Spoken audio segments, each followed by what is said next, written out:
കാറ്റും കോളും തിരമാലകളും പടകിനു ചുറ്റിയടിക്കുമ്പോൾ വിശ്വാസത്തിൻ കൽപ്പനയാലെ ആജ്ഞാപിച്ചരുളി ചെയ്യുക. കാറ്റും കോളും തിരമാലകളും പടകിനു ചുറ്റിയടിക്കുമ്പോൾ വിശ്വാസത്തിൻ കൽപ്പനയാലെ ആജ്ഞാപിച്ചരുളി ചെയ്യുക. കാലിടരാതെ പാദങ്ങൾ വയ്ക്കുക, താങ്ങായി താതൻ ചാരയുണ്ട്. സ്നേഹസ്വരൂപനായി അർപ്പിച്ചാൽ നിൻ നൗകയിൽ നാഥനണഞ്ഞിടുമേ. സുഭാഷിതം. അപ്പോസ്തലനായ പൗലോസിന്റെയും തന്നോട് കൂടെയുണ്ടായിരുന്ന തടവുകാരെയും റോമിലേക്ക് കൊണ്ടുപോകുന്ന യാത്രാ വിവരണമാണ് അപ്പോസ്തല പ്രവൃത്തികൾ 27-ാം അധ്യായത്തിൽ എഴുതിയിരിക്കുന്നത്. ഈ യാത്ര വളരെ പ്രതിസന്ധി നിറഞ്ഞതായിരുന്നു. കാറ്റ് പ്രതികൂലമായിരുന്നു എന്ന് 4-ാം വാക്യത്തിൽ കാണുന്നു. കാറ്റ് സമ്മതിച്ചില്ല എന്ന് 7-ാം വാക്യത്തിൽ കാണുന്നു. ഈശാനമൂലൻ എന്ന കൊടുങ്കാറ്റടിച്ച് കപ്പൽ കാറ്റിന്റെ നേരെ നിൽപ്പാൻ കഴിയാതെ വണ്ണമായി എന്ന് എഴുതിയിരിക്കുന്നു. തെക്കൻ കാറ്റ് മന്ദമായി ഊതുകയാൽ താല്പര്യം സാധിച്ചു പോയി എന്ന് ചിന്തിച്ചു. എങ്കിലും ഈശാനമൂലൻ എന്ന കൊടുങ്കാറ്റടിച്ച് കപ്പൽ കാറ്റിന്റെ നേരെ നിൽപ്പാൻ കഴിയാതെ വണ്ണമായി. കൊടുങ്കാറ്റിനാൽ അത്യന്തം വലയുക കൊണ്ട് പിറ്റേന്ന് അവർ ചരക്കെല്ലാം പുറത്തു കളഞ്ഞു. 20-ാം വാക്യം വായിക്കുന്നത്, വളരെ നാളായിട്ട് സൂര്യനെയോ നക്ഷത്രങ്ങളെയോ കാണാതെയും വല്ലാത്ത കൊടുങ്കാറ്റ് അടിച്ചും കൊണ്ടിരിക്കയാൽ ഞങ്ങൾ രക്ഷപ്പെടും എന്നുള്ള ആശയൊക്കെയും അറ്റുപോയി.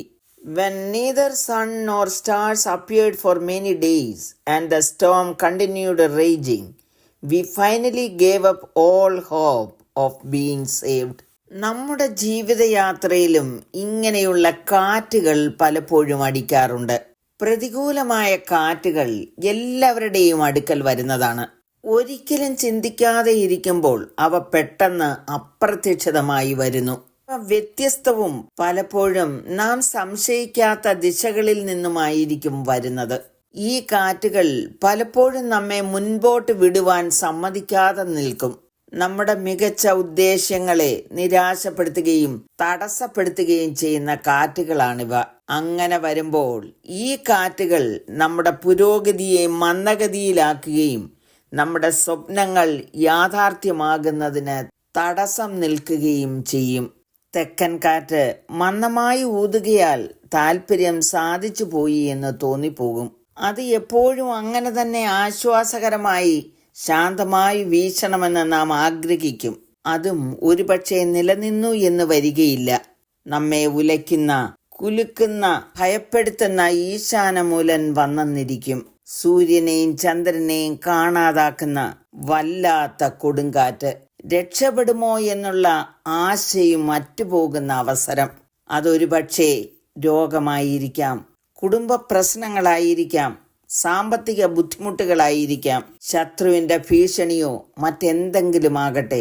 ഇങ്ങനെയുള്ള അവസരങ്ങളിൽ നാം ഈ കാറ്റിനെ എങ്ങനെയാണ് അതിജീവിക്കുവാൻ കഴിയുന്നത്? പ്രിയമുള്ളവരെ, ഏത് കാറ്റായിരുന്നാലും ധൈര്യപ്പെടുവീൻ, ഞാൻ നിങ്ങളോടൊപ്പം ഉണ്ട് എന്ന് പറയുന്ന യേശു നമ്മുടെ അരികിലുണ്ട്. നമ്മുടെ ജീവിത പടകിലേക്ക് യേശുവിനെ ഒന്ന് ക്ഷണിക്കുക. കാറ്റ് കണ്ട് പേടിച്ചു തുടങ്ങിയ പത്രോസ് മുങ്ങിത്തുടങ്ങിയാൽ, കർത്താവേ എന്നെ രക്ഷിക്കണമേ എന്ന് നിലവിളിച്ചു. യേശു ഉടനെ കൈനീട്ടി അവനെ പിടിച്ചു. അല്പവിശ്വാസിയെ, നീ എന്തിന് സംശയിച്ചു എന്ന് പറഞ്ഞു. അവർ പടകിൽ കയറിയപ്പോൾ കാറ്റമർന്നു. നമ്മുടെ ജീവിതത്തിൽ അടിക്കുന്ന ഏത് പ്രതികൂല കാറ്റുകളാകട്ടെ, ഈശാനമൂലനോ വല്ലാത്ത കൊടുങ്കാറ്റോ ആകട്ടെ, യേശു നമ്മുടെ പടകിലുണ്ടെങ്കിൽ നമുക്ക് സുഗമമായി യാത്ര ചെയ്യുവാൻ കഴിയും. നാം ശ്രദ്ധിക്കേണ്ട മറ്റൊരു കാര്യം കൂടെയുണ്ട്. നമുക്കെല്ലാവർക്കും നമ്മുടെ ജീവിതത്തിൽ വളരെയധികം ലഗേജുകളുണ്ട്. ജീവനും ഭക്തിക്കും വേണ്ടതൊക്കെ നാം മുറുകെ പിടിച്ചുകൊണ്ട് വേണ്ടാത്ത ലഗേജുകൾ നാം വലിച്ചെറിയേണ്ടിയിരിക്കുന്നു. അത് നമ്മുടെ ജീവിതയാത്രയിൽ ഭാരം കൂട്ടുന്നതാണ്. പ്രതികൂലങ്ങൾ യാത്രയിൽ ഉണ്ടാകുമെന്ന് പൗലോസ് നേരത്തെ അവരെ അറിയിച്ചിരുന്നു. ആ വാക്കുകൾ സ്വീകരിക്കാതെയാണ് യാത്ര പുറപ്പെട്ടത്. പ്രിയമുള്ളവരെ, നമ്മുടെ ജീവിതയാത്ര എങ്ങനെ നയിക്കണമെന്ന് ദൈവവചനം നമ്മെ പഠിപ്പിക്കുന്നുണ്ട്. 23-ാം വാക്യത്തിൽ പൗലോസ് പറയുന്നു, എന്റെ ഉടയവനും ഞാൻ സേവിച്ചു വരുന്നവനുമായ ദൈവത്തിന്റെ ദൂതൻ തന്റെ അടുക്കൽ വന്നു എന്ന്. വചനധ്യാനത്തിലും പ്രാർത്ഥനയിലും ദൈവത്തോടടുക്കുന്നവനെ ദൈവം നിശ്ചയമായും വിടുവിക്കും. കാറ്റുകൾ കണ്ട് ഭയപ്പെടാതെ ജീവിതയാത്രയിൽ മുന്നേറുവാൻ നമുക്ക് പ്രാർത്ഥിക്കാം. കരുണയുള്ള പിതാവേ, ഞങ്ങളുടെ ജീവിതത്തിൽ പ്രതികൂലമായ കൊടുങ്കാറ്റുകൾ ആഞ്ഞടിക്കുമ്പോൾ നിലനിന്ന് പോവാനുള്ള കൃപ അവിടുന്ന് ഞങ്ങൾക്ക് നൽകണമേ എന്ന് യേശുക്രിസ്തുവിന്റെ നാമത്തിൽ അപേക്ഷിക്കുന്നു. കേൾക്കണമേ. ആമേൻ.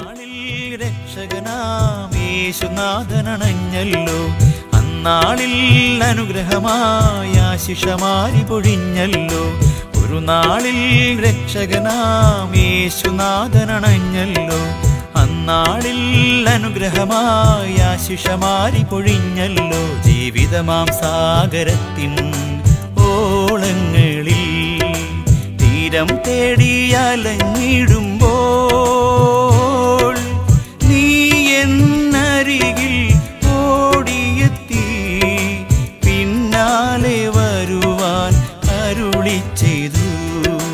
ഒരു നാളിൽ രക്ഷകനാമേശുനാഥനണഞ്ഞല്ലോ, അന്നാളിൽ അനുഗ്രഹമായ ആശിഷമാരി പൊഴിഞ്ഞല്ലോ.